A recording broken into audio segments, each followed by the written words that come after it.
Assalamualaikum warahmatullahi wabarakatuh.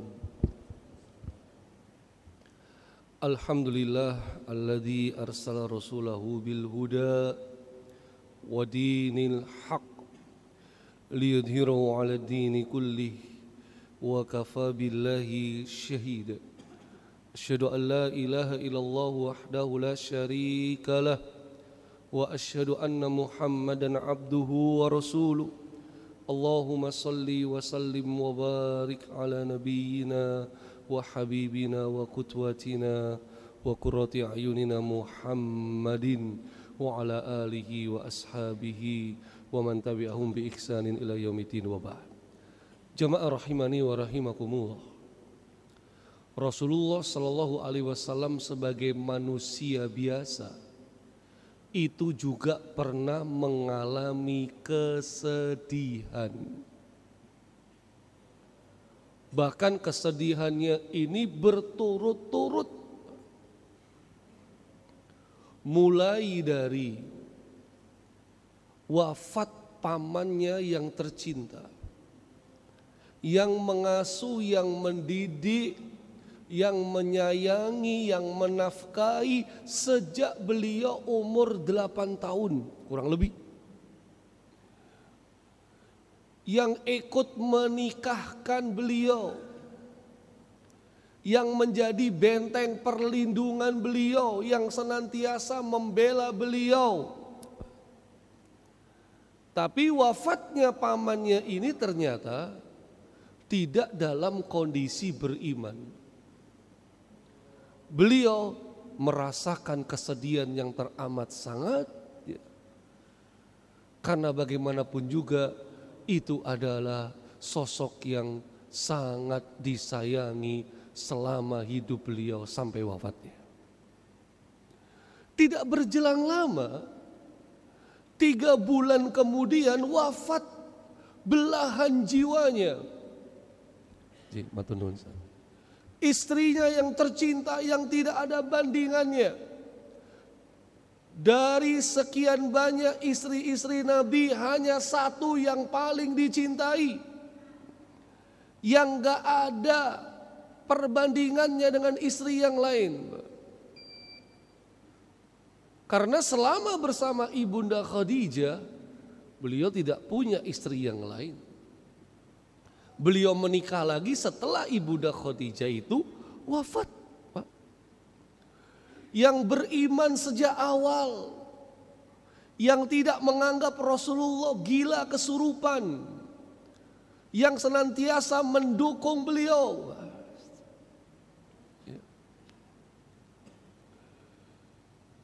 Yang menjadi pelindung di luar ketika dakwah wafat, yang menjadi penyejuk, penyemangat di dalam rumah wafat.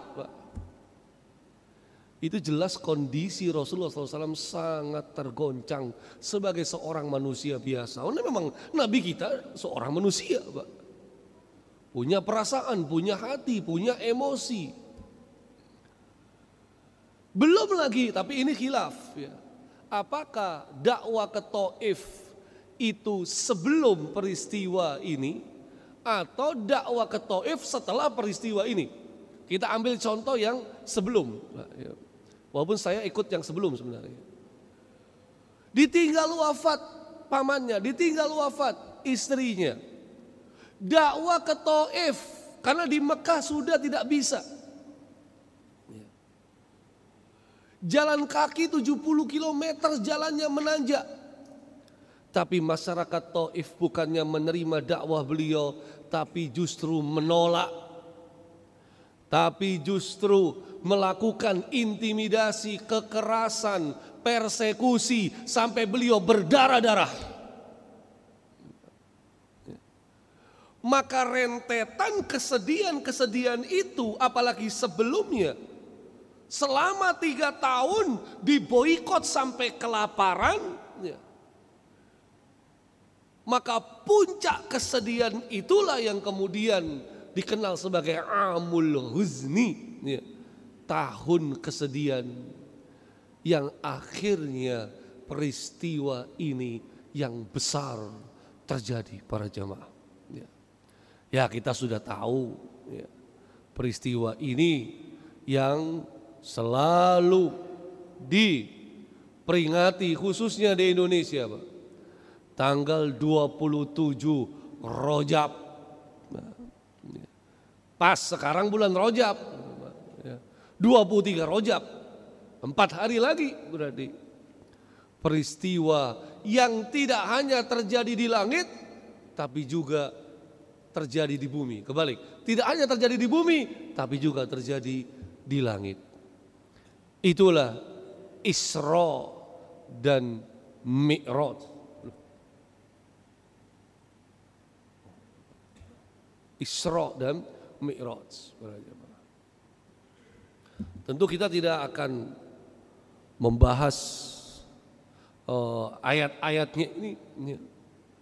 Nah, satu ayat ini kalau mau dibahas, wah, bisa satu pertemuan. Tapi kita langsung saja kisahnya para jemaah. Ya anggap saja ini lagi peringatan Isra Mi'raj. Padahal enggak, Pak. Ya. Nah, masa memperingati Nabi setahun sekali kan terlalu. Memperingati Nabi ya tiap saat. Nah, dari mana Isra dan Mi'raj? Ya, kita tahu. Masjidil Haram ke Masjidil Aqsa. Waktunya kapan? Nah, di tanah air mengikuti pendapat Ibnu Ishaq dalam kitab Sirah Ibnu Ishaq. Ini kitab Sirah yang menjadi rujukan primer. 27 Rajab. Ada pendapat lain, Imam An-Nawawi 20 bulan sebelum hijrah. Tapi yang masyhur yang 27 Rajab. Nah, ada khilaf juga berangkatnya dari mana? Ada yang bilang dari dalam wilayah Masjidil Haram. Ada yang bilang dari rumahnya Ummu Hani. Ini sepupu Nabi yang mulia sallallahu alaihi wasallam, ya. Ada juga yang mengatakan ini dari rumah Nabi sallallahu alaihi wasallam, ya. Jadi khilaf. Tapi pokoknya dari Mekah, gitu ya. Dari Mekah ke Masjidil Aqsa atau Yerusalem. Ya. Diperjalankan dengan apa? Nah ini bukan mimpi, nggak pakai teleportasi, apalagi itu nggak mungkin, Pak. Ya kan? Teleportasi mah cuma di film. Ya, kan? Ya walaupun kalau Allah berkehendak mah mungkin saja. Ya. Tapi ini terjadi jasad dan ruh. Ya. Makanya dengan kondisi jasad kita seperti ini, kemudian mengalami naik kendaraan secara alamiah dengan kecepatan secepat itu, apalagi sampai menembus langit ketujuh, wah itu jasadnya pasti hancur. Sehingga sebagian ilmuwan kebanyakan menolak kalau pakai jasad. Maunya pakai roh saja, padahal enggak, dua-duanya, Pak. Karena kalau pakai roh saja mimpi dong. Kalau mimpi mah bisa kemana aja, Pak, ya kan? Makanya kalau kita melihat para jamaah, ya, jarak dari Masjidil Haram ke Masjidil Aqsa, ya, itu kurang lebih 750 mil, 1.200 kilometer, Pak. Jaraknya sangat jauh. Nah, kalau menggunakan kendaraan pribadi, mobil dengan kecepatan 100 km per jam, ya jelas kurang lebih ya 1.200 itu kan Surabaya ke Jakarta kembali lagi lah. Nah, sekitar 15 sampai 17 jam kalau mobil. Tapi kan saat itu berangkatnya bukan dengan mobil. Kalau pesawat 1-2 jam sampai. Ya. Saat itu dalam pemahaman orang Arab, keberangkatan ke Syam biasanya naik onta. Ya. Butuh waktu sampai 20 hari sampai 1 bulan. Paling cepat 20 hari para jemaah. Karena jauh jaraknya. 1.200 kilometer, Pak. Naik onta lah, jemaah. Makanya kalau menafsirkan ini dengan penafsiran yang aneh-aneh, nggak mungkin bisa. Karena Isra dan Mi'raj ini ranahnya ranah keimanan. Itu dia. Kalau kita malah meragukan, ya itu sama kayak ketika kepulangannya. Tapi kita belum pulang ya, ini kita langsung bahas berangkatnya. Sehingga sebelum berangkat itu harus ada ritual. Ya. Ini ritualnya nggak sembarangan. Karena yang mengerjakan ritual ini langsung malaikat Jibril. Dan ritual ini bukan ritual yang pertama kali tapi sudah kedua kali. Ritual apa? Pembelahan dada. Ya. Pada waktu beliau umur 4-5 tahun sudah pernah dibelah dadanya. Diambil sesuatu yang ada dalam dadanya, dicuci dengan air zam-zam, di atas bejana emas, dikembalikan dijahit lagi. Yang kedua pun sama, para jamaah. Ya. Yang kedua pun sama. Dibelah sebenarnya, Pak. Karena sahabat Anas menyaksikan, pernah melihat bekas jahitan di dada beliau. Jadi ini bukan gaib, bukan sihir, bukan magic. Ini operasi bedah serius. Cuma yang melakukan operasi bukan dokter, malaikat. Makanya berhasil. Kalau manusia biasa kemungkinan bisa berhasil, bisa enggak. Ada yang bilang 2 kali pakai, tapi 2 kali aja kita lihat. Kenapa? Kalau dibelah pertama supaya dijaga dari setan. Itu sempat kita bahas para jamaah. Seandainya dokter bedah tahu apa yang dibelah, diambil, dicuci pakai air zam-zam. Hari ini kita tahu kita bisa melindungi manusia dari gangguan setan kalau tahu. Ya. Syukurlah kita nggak tahu dan jangan coba-coba. Malah meninggal dunia nanti para jamaah ya. Sudah memang kita ini kodratnya diganggu setan sampai mati kita diganggu setan para jamaah. Ya. Jadi nggak bisa. Ini khusus Nabi. Nah, yang kedua, memang hikmah pensucian ini untuk persiapan Isra Mi'raj para jemaah. Ya. Ini. Sehingga kita melihat tahun-tahun kesedihan itu Allah hendak memberikan rahmat kepada kekasihnya. Peristiwa Isra Mi'raj ini juga disinyalir sebagai hiburan. Untuk memberikan kelapangan dada, memberikan kebahagiaan, memberikan sesuatu yang bisa menutupi kesedihan Rasulullah SAW. Pak, bayangkan, Allah Subhanahu Wa Taala tidak berkehendak kekasihnya sedih berlarut-larut, maka diundang dalam peristiwa yang sangat-sangat menakjubkan, Isra Mi'raj yang harus diimani, yang sampai kiamat. Peristiwa ini nggak akan bisa dipecahkan secara ilmiah. Karena memang ini ranahnya bukan ilmiah, ranahnya iman. Nggak semua bisa dijelaskan secara ilmiah.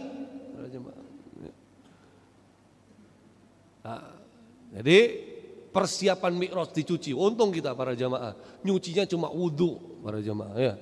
Coba kalau juga belah dada, wah gagal gawat para jamaah ya. Pensucian. Oke, naik kendaraan para jemaah. Naik. Kendaraannya ya. Namanya pesawat buruk, bukan para jemaah ya. Kendaraannya namanya buruk. Tapi buruk ini bukan pesawat karena pesawat belum ditemukan saat itu. Buruk ini tunggangan berarti hewan, Pak. Di mana sekarang ya nggak tahu para jemaah. Kalau ada mah enak Pak, kita bisa naik kan itu Pak. Ya.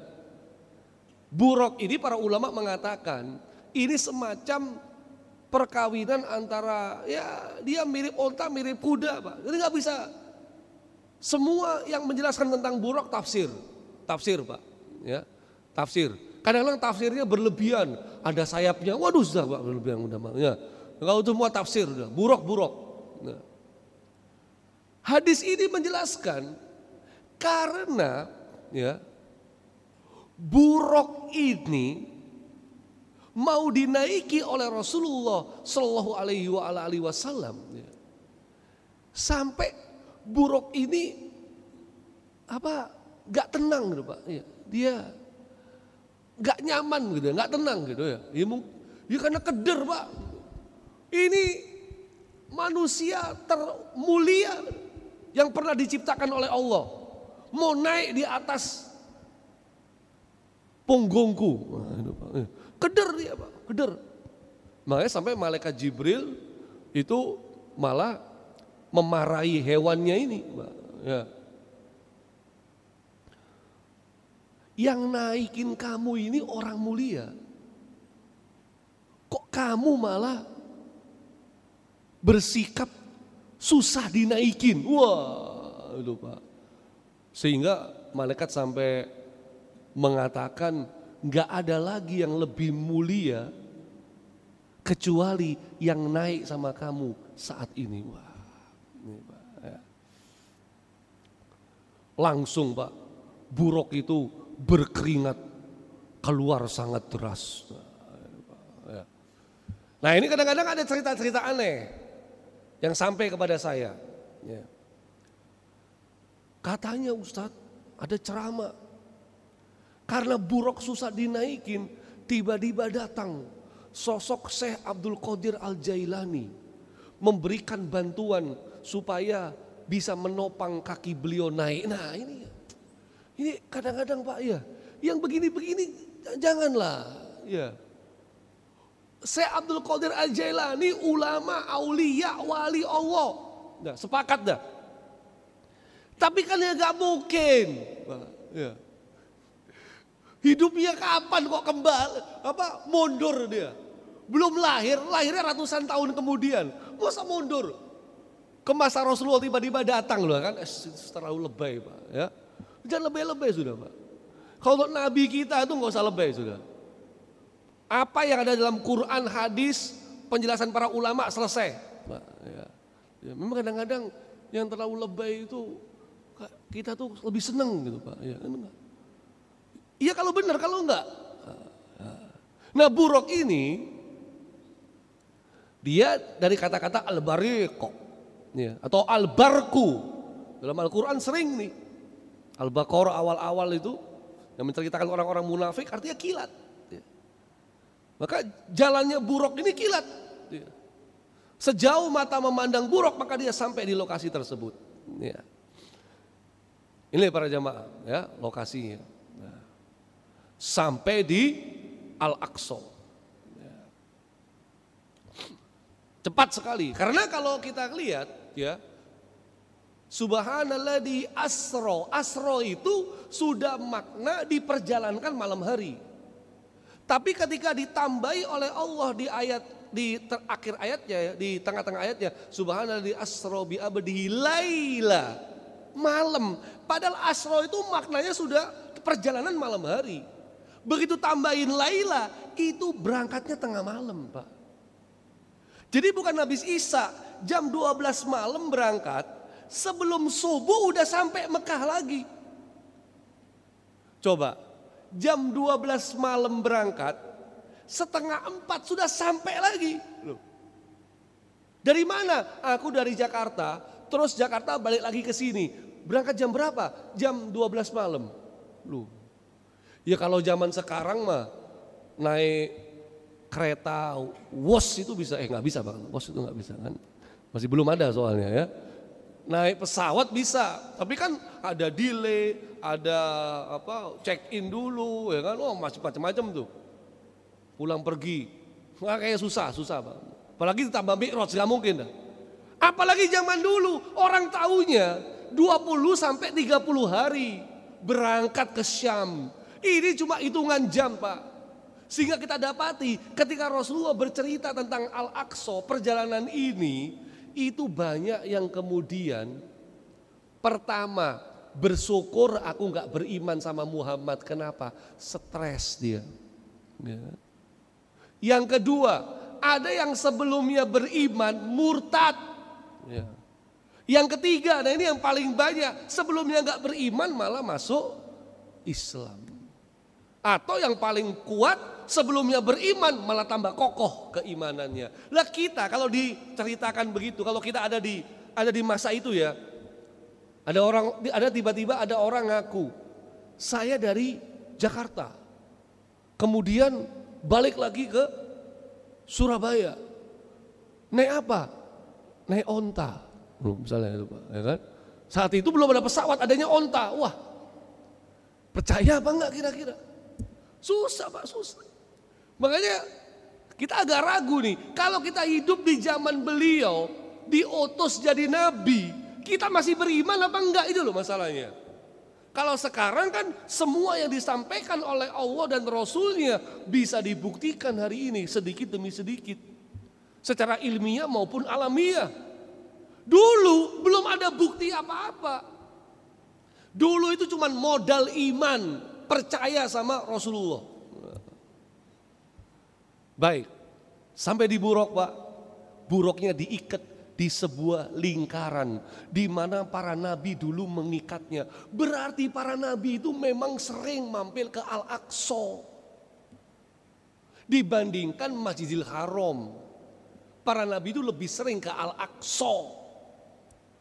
Beliau ikat tuh buroknya. Nah, ini belajar tawakal Pak. Hati-hati para jemaah. Surabaya ini setiap hari bisa 10 sepeda motor laporan kehilangan Pak.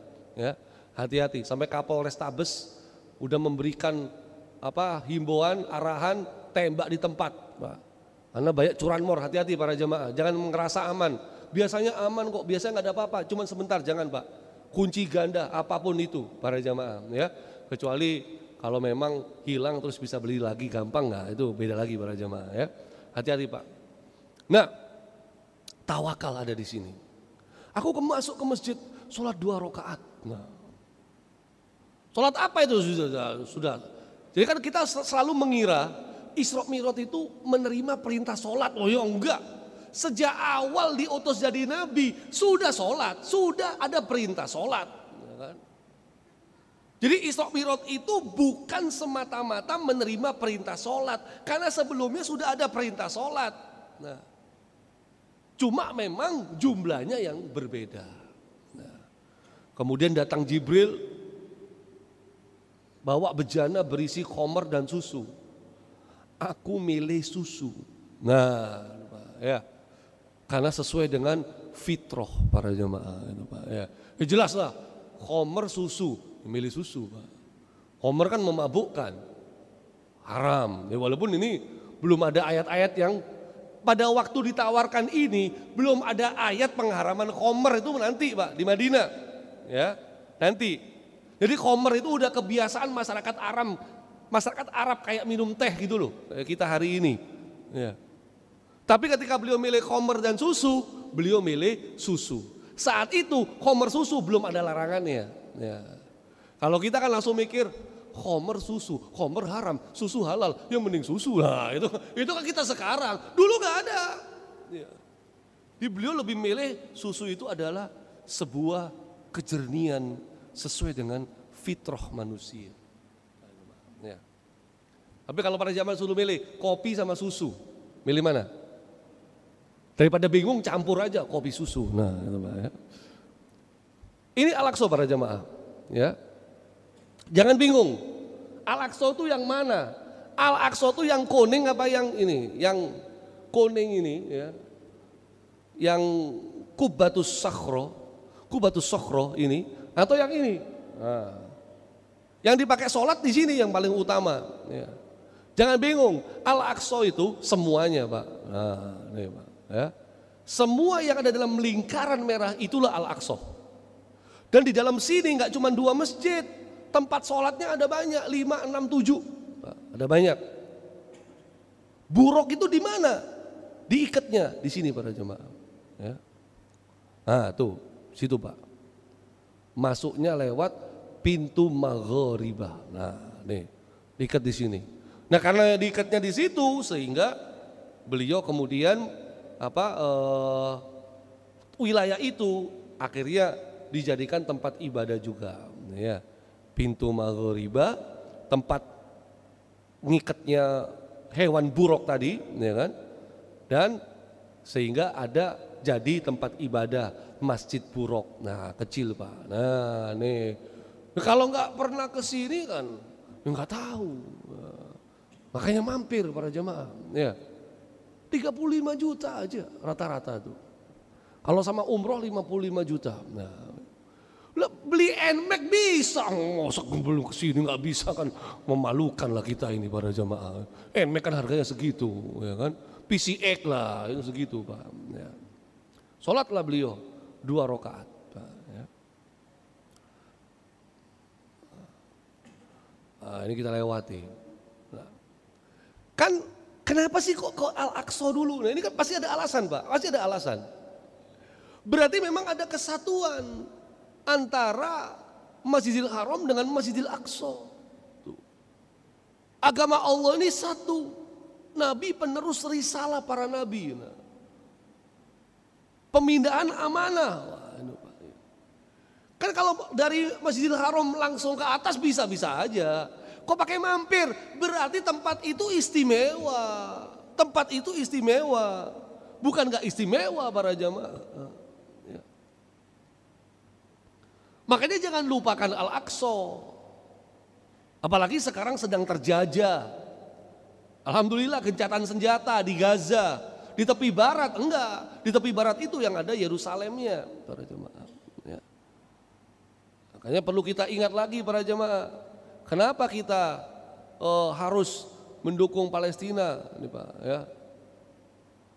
Kenapa? Secara i'tiqad, ta'budian, insanian, tarikian, ukhawiyan. Sudah pernah saya sampaikan tuh dulu.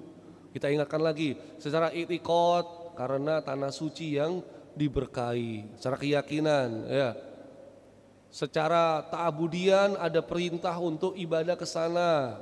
3 masjid.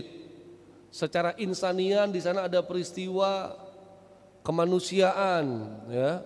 Krisis kemanusiaan. Secara sejarah negara yang mendukung Indonesia merdeka pertama kali adalah Palestina. Secara ukhawiyan kita dengan orang beriman di seluruh dunia itu seperti laksana satu tubuh para jemaah. Nah, ini yang kemudian yang unik para jemaah. Ya. Setelah beliau Shallallahu Alaihi Wasallam sampai di Al-Aqsa, ya, ternyata beliau sholat 2 rakaat itu jadi imam.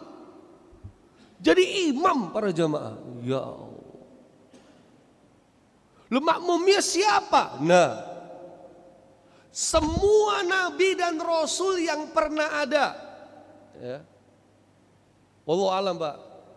Apakah hanya 25 nabi dan rasul yang ada di dalam Quran atau 124.000 nabi yang ada dalam hadis? Wallahu alam. Tapi semua itu bangkit. Pak, jangan tanya, loh bangkit dari kubur. Pak, itu terserah Allah. Pak. Ya. Jadi terjadi di Baitul Maqdis. Khilafnya para ulama itu sebelum apa setelah Mi'raj. Ya.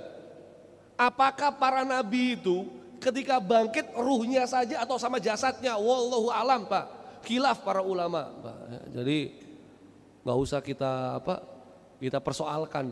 Bagi Allah semuanya mudah. Bagi Allah semuanya mudah. Loh, terus menghadapnya kemana? Kiblatnya kan begitu ya. Kan Ka'bah belum jadi kiblat. Nah, Al-Aqsa itu kiblat pertama kita. Menghadapnya itu ke sini para jemaah.